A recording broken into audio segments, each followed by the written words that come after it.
I just told you a little while ago, these leaders that they call leaders, this included Lena Horne, this included Dick Gregory, and this included comedians, comics, trumpet players, baseball players. Show me in the white community where a comedian is a white leader. Show me in the white community where a singer is a white leader, or a dancer or a trumpet player is a white leader. These aren't leaders. These are puppets and clowns that have been set up over the white community and over the black community by the white community and have been made celebrities and usually say exactly what they know that the white man wants to hear. The future president of the United States! Everyone, I'm not. What do you have to say to the American people? We are not going back. Ceasefire.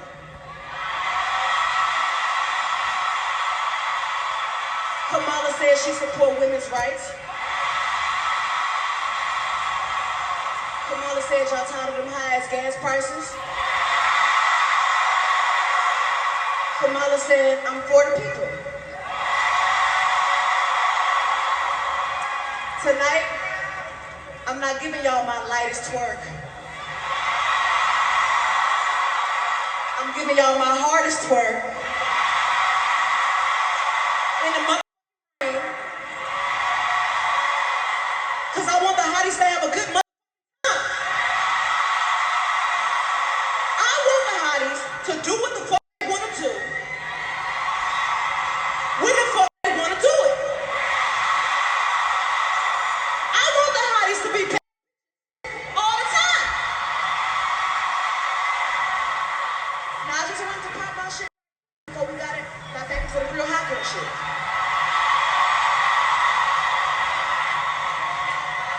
Hotties for Harris, goddamn.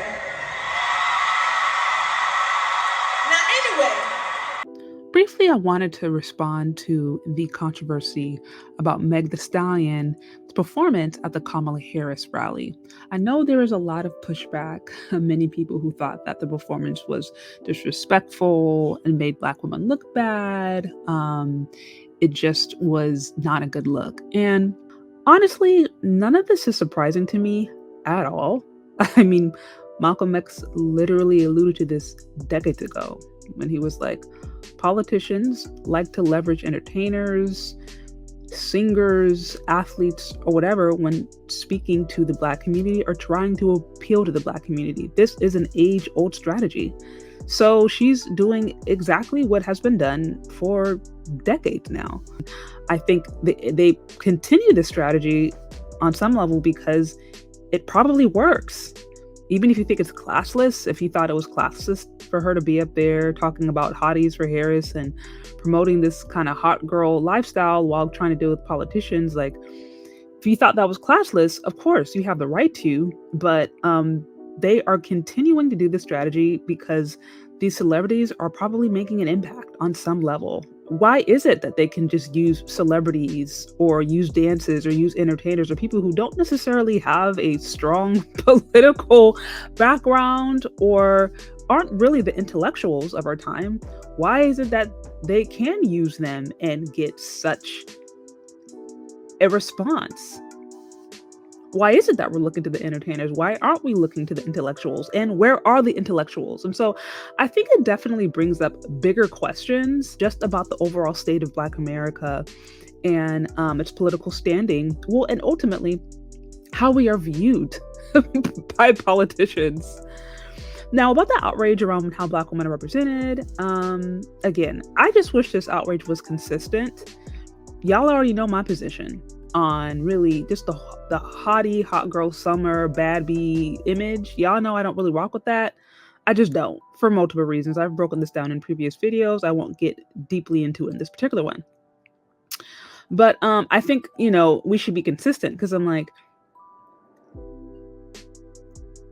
if this kind of lifestyle wasn't promoted by and large by just modern women, period, there wouldn't be a place for this. These politicians, they are just pandering to, or trying to pander to their audience using whatever means they think are going to be successful. And for some reason, leaning on entertainers seems to work for Black America. If it didn't, I don't think they would do it.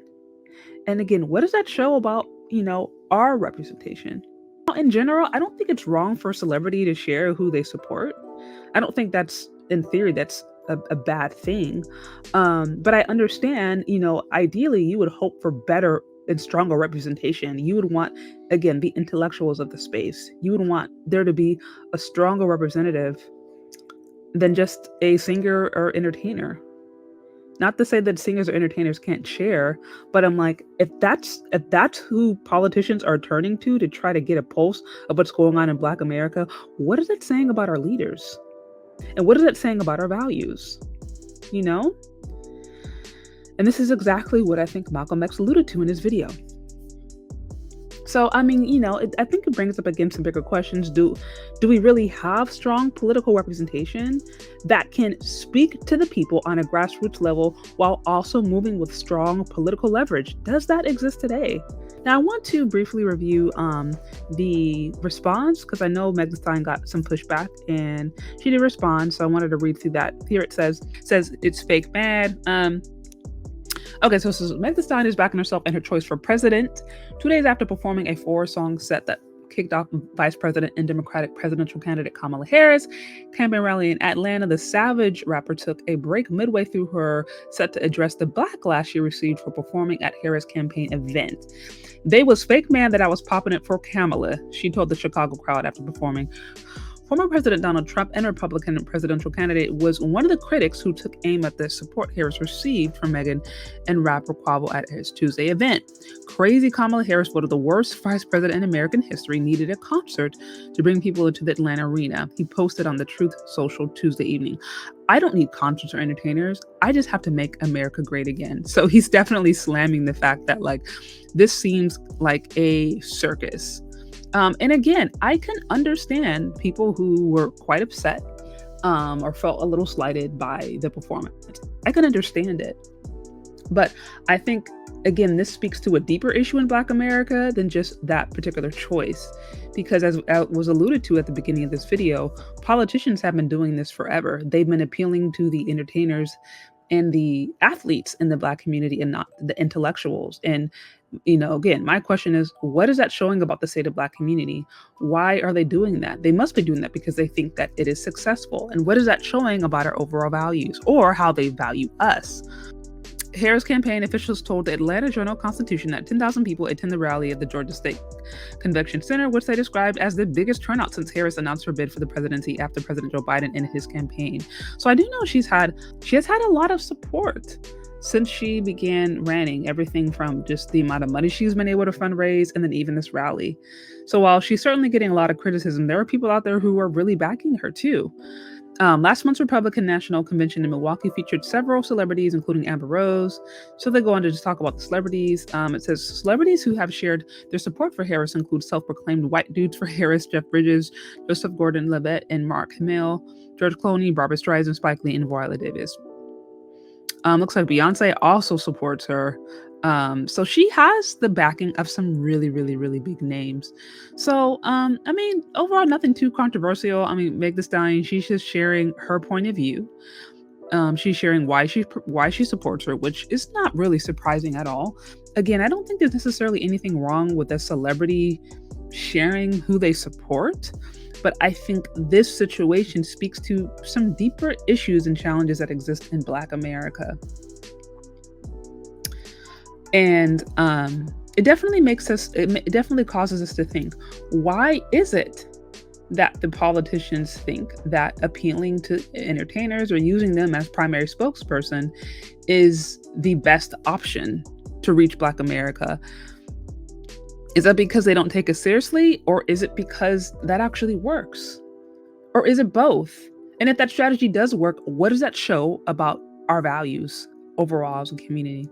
Anyways, those are my thoughts. What do you think? Do you agree, disagree? Let me know. Comments, concerns in the comment section below. Thank you so much for listening. If you've gotten this far, and I'll talk later. Bye.